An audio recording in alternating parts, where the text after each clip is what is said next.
All right, you future dentist. So I'm going to tell you about the craziest experience I ever had in my job search. And I'm going to tell you this because I think it will be of great impact to you because it was for me. This changed a lot about my job search.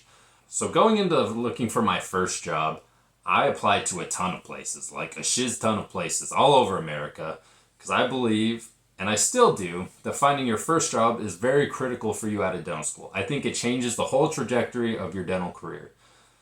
So that being said, I was trying to find like the perfect first job, right? So one day I get this call from like office manager, a receptionist, or I don't really remember what she was. But we start talking. She's asking me questions, and it seems like things are going well. Like could be a good fit. And then she's like, "Do you know Doctor Blah blah blah?" And I'm like, "Well, Doctor Blah blah blah, like the guy from the podcast, the guy who has like a whole consulting institute that like helps dentists become successful. That guy." And I'm using blah blah blah because I don't want to just kind of you'll see. I don't want to just smear people, but this person, obviously a huge name in dentistry. Like if you listen to a lot of podcasts, like you probably know them. That being said, so I'm just like shell shocked for a second. I'm like, holy cow. And then so we just start talking about that, and she's like, oh yeah, like lots of mentorship. You'd have access to all this material.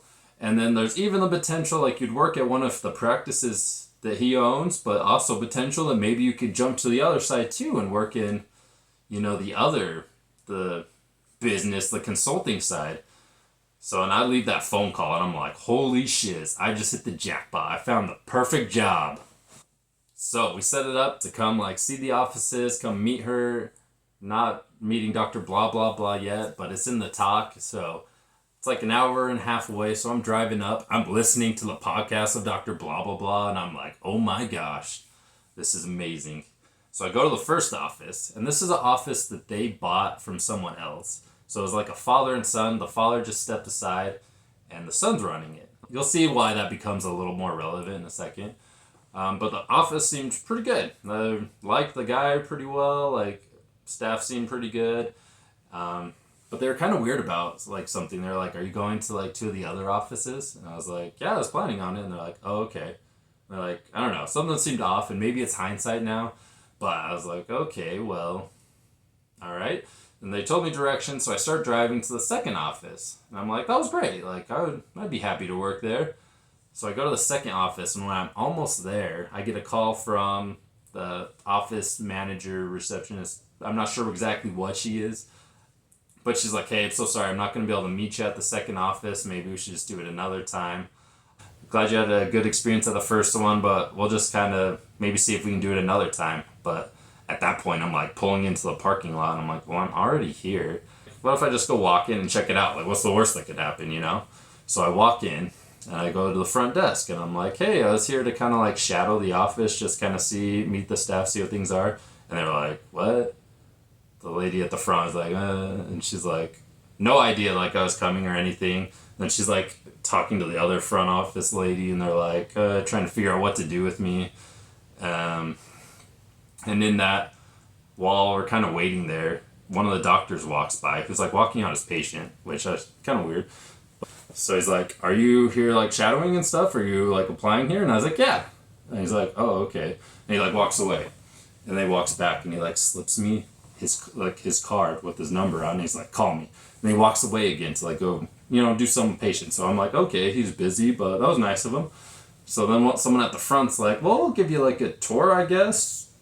Yeah. So they started giving me a tour around the office, and it seems like pretty okay. A little kind of has a little more chaotic feel than the other one. Wasn't quite as nice. The staff wasn't quite as friendly. Like again, they didn't really know I was coming, so it was a little weird. So I was kind of giving them the benefit of the doubt on that. But then, after the tour's finished, that doctor comes out. I think like his next patient canceled or something. He had some free time. He's like, "Hey, come back to my office." So I follow him back to the office. We get in the office, and he closes the door behind him. And he's like, "You do not want to work here." And I was like, "What?" And he's like, "Honestly, this office sucks." He didn't really, I don't think he said sucks, but that's basically what it came down to.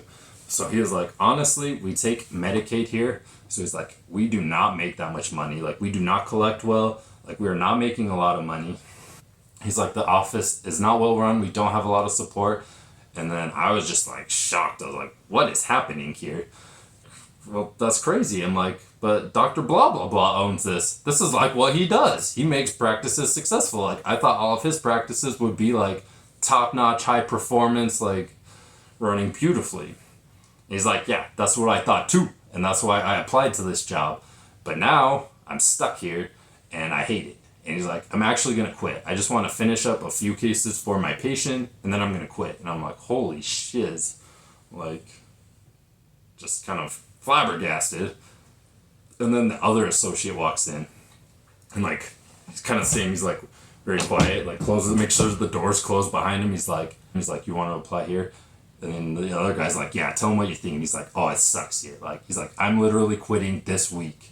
And I was like, holy shoot. Like, and he pretty much said the same things. And I'm like, I was just shocked because I'm like, a guy who runs a dental consulting organization, one of his own practices, like, sucks. So one of my big takeaways from this is when you're in the job search and you're looking at a place, always talk to the past associates. They will tell you all sorts of stuff. Now, to be fair, take what they say with a grain of salt. Like, depending on the situation, like, maybe they're in the wrong and they're mad at the office. Like, there's two sides to every story. But in this case, there's two associates that told me very much the same thing. And that's kind of what it seemed like in hindsight looking at the office and that experience. I'm like, that was all really weird. But I left that experience really kind of down. And I guess I felt kind of blindsided from that, right? Because I feel like I'm a pretty trusting person, but people will tell you all sorts of things. And just because they say it doesn't mean it's true. And you have to be a little bit of an investigator when you're looking into your jobs. Don't just take their word for it. And the sad thing is this is not my only bad experience. And this is not my only experience where I feel like they're really over-promising and trying to really sell me on a job and that things don't actually seem like they're going to work out that way. So take that into consideration. There's a lot of offices out there that are going to promise you all sorts of things, but that doesn't mean they're going to live up to it. So you need to be able to ask the right kinds of questions. You need to look for those red flags, and you need to get lots of experience looking at different offices, talking to different doctors so that you can start picking apart what's true and what's not. Because again, unfortunately, a lot of the offices are going to tell you what you want to hear, but that doesn't mean they're going to live up to it.